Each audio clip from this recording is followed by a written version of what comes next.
Tom, obviously a heavy defeat. Your reflections on the last 4 days? Yeah, look, everyone's pretty disappointed. We genuinely believe when we turned up this morning we could get a result out of this game. It was a good wicket all 4 days, but yeah, it hasn't quite happened, unfortunately. Let's go back to that Middlesex first innings. Obviously, the side scoring 676 regardless of the conditions is not ideal, but how big a factor was the toss and the conditions in them racking up that score? Yeah, the toss was a big factor.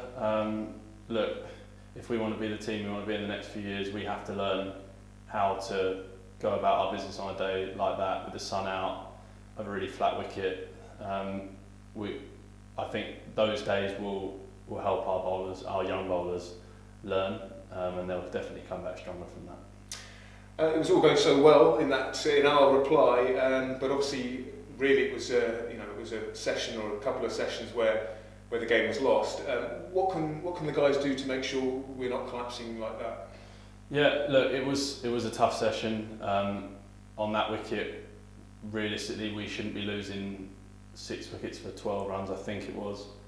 But look, we give each other honest feedback up there. There were a few shots that didn't really need to be played, a few lapses in concentration, and look, we need to be better, and we'll be really honest with each other up there and give each other the feedback we need, and hopefully come back better.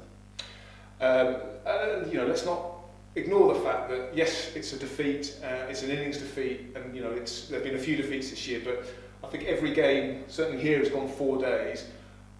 The side fights hard all the way. That's one thing you can't accuse them of lacking, is it? Absolutely. Last week at Leicester, we fought right to the end. This game, we fought right to halfway through the 4th day. Look, I can't fault any of our players for lack of effort. They gave absolutely everything. That we didn't quite get the skill right with bat or ball. But yeah, we're going to learn from this, and we'll definitely come back a better team for it. Your own personal contribution, got to talk about that. The first man to 1,000 runs in the championship season.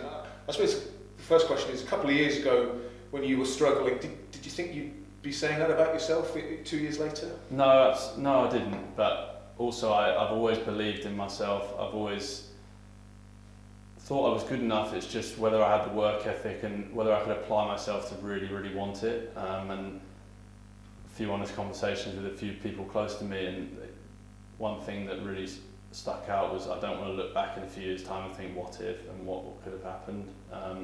But look, I've certainly not made it. I don't feel like I have either. I definitely want to keep going, keep working really hard, and yeah, who knows what will happen.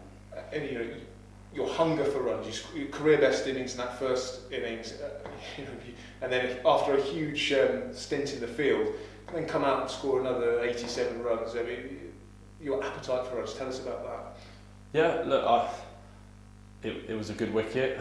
I backed myself to score runs. I didn't feel great after Worcester last week, but to come back like that is really pleasing. But yeah, hopefully I can keep doing it, and I'm certainly not finished, and I don't want it to stop. And not much time before the next game. What will you be doing in the next 48 hours to try and recover, and what will you hope to have learned from this game that you guys can take into the next one? A lot of sleep in the next 24 hours, a lot of resting. My body's hurting.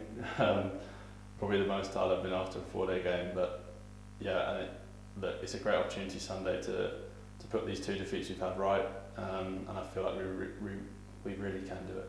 Thanks for your time, Tom. No worries.